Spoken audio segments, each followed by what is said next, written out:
you're listening to the Listen Up Grow podcast. I'm your host, Zach Randles-Friedman, and today is Tuesday, July 22nd, 2026. I have 6 stories for you today.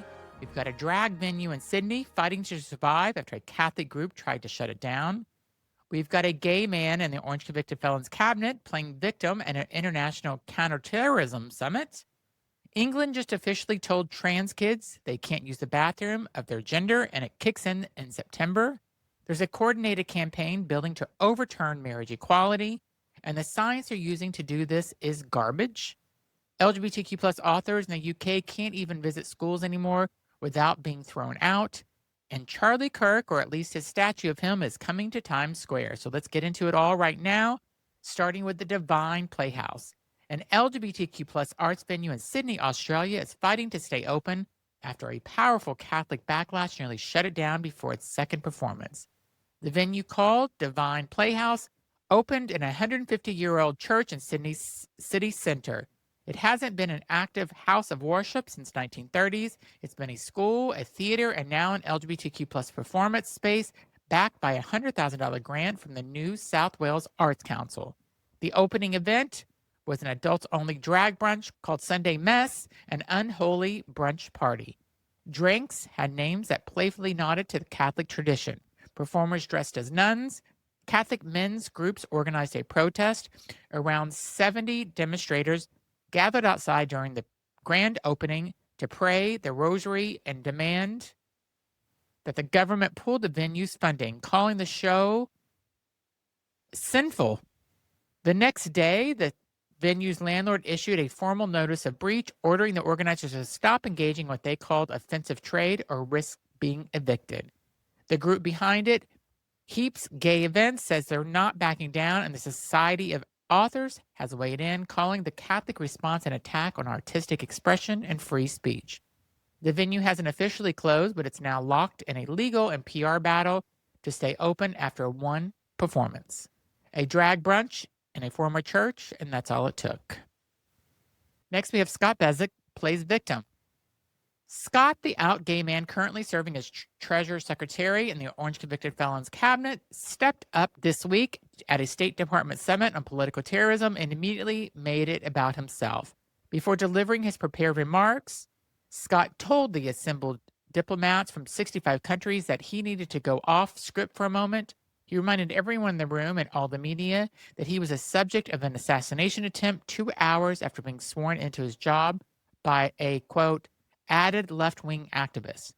Then he added, for anyone who thinks this is a fiction, that should be at the sentencing this August. The attempted attack was real. A Massachusetts man carrying a Molotov cocktails and a knife was arrested at the Capitol on the day of Scott's Senate confirmation vote and has since pleaded guilty to federal charges. He will be sentenced in August. But the way that Scott used it at an international counterterrorism summit alongside Stephen Miller, framed as evidence that the left poses a comparable threat to the right, drew immediate criticism. The out gay cabinet member serving an administration that has stripped rights from the LGBTQ plus people across the board, invoking his victimhood at a summit designed to frame progressive organizations as terrorist networks, the community noticed. He should not be part of the LGBTQ plus community. We should kick him out. Next, England bans trans kids from their own bathrooms. England just officially told trans students that they are not allowed to use the bathrooms that match their gender identity, and there are no exceptions. The UK government has issued new official guidance called the Keeping Children Safe in Education Statutory Framework. It mandates that schools must ban students from using bathrooms or changing rooms of their gender identity from the age of 8. For changing rooms, the ban kicks in at age 11. Schools cannot allow social transitions without formal parental consent, and in most cases, schools are expected to disclose a student's trans identity to their parents, even if the student has chosen to come out to them. LGBTQ plus organizations across Europe have condemned the policy as dangerous.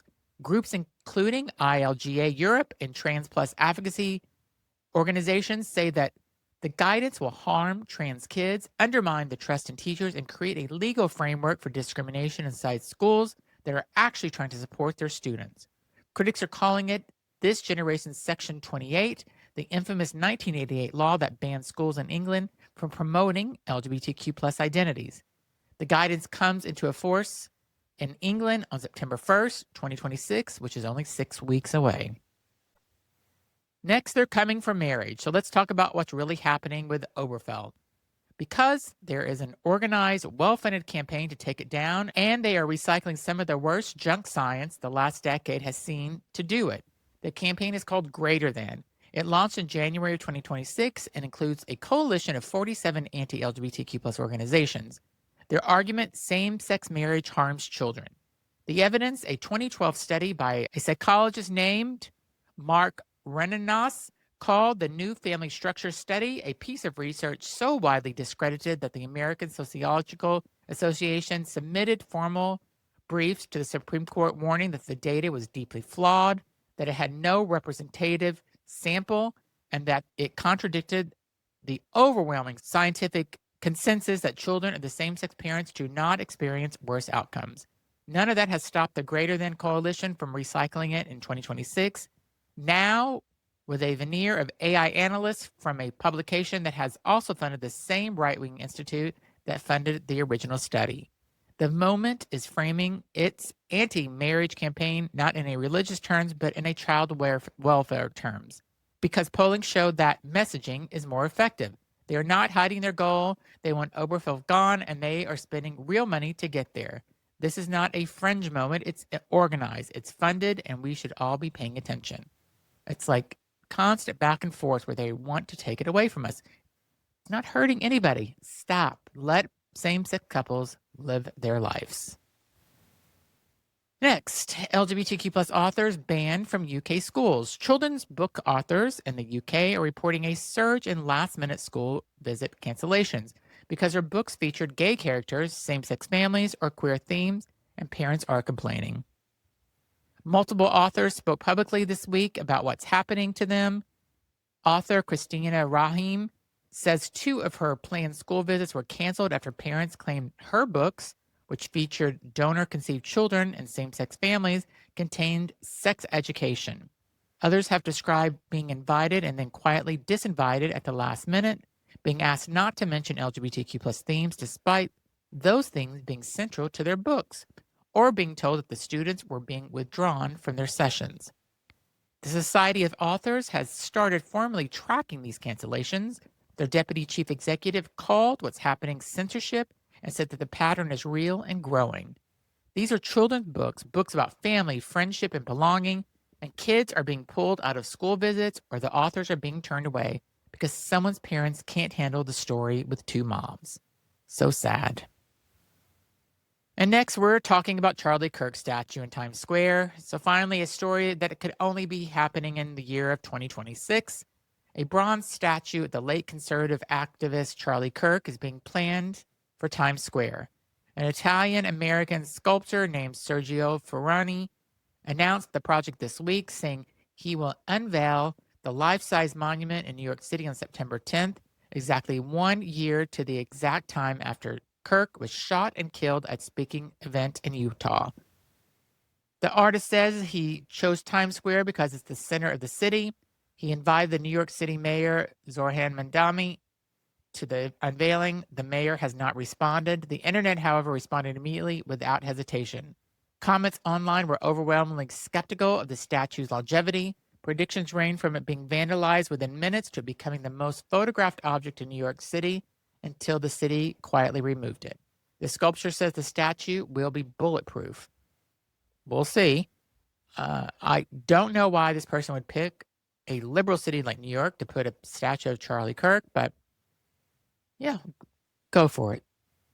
Thanks for listening to the Listen Up Girl podcast for Tuesday, July 22nd. We had 6 stories today, ranging from Sydney drag venues, fighting Catholic protests, the gay cabinet member playing victim in a terrorism summit, trans kids banned from bathrooms in England, a coordinated legal assault on marriage equality, LGBTQ plus authors being shut out of UK schools, and a bulletproof Charlie Kirk statue headed for Times Square. If this show is part of your morning or evening or any part of your day, help it grow. Subscribe, share this episode, and leave a rating or review wherever you listen. You can find me on YouTube and Instagram at TheRealZachRE. and visit listenupgirl.com for more. Stay informed, stay loud, and I'll see you tomorrow with more LGBTQ Plus news.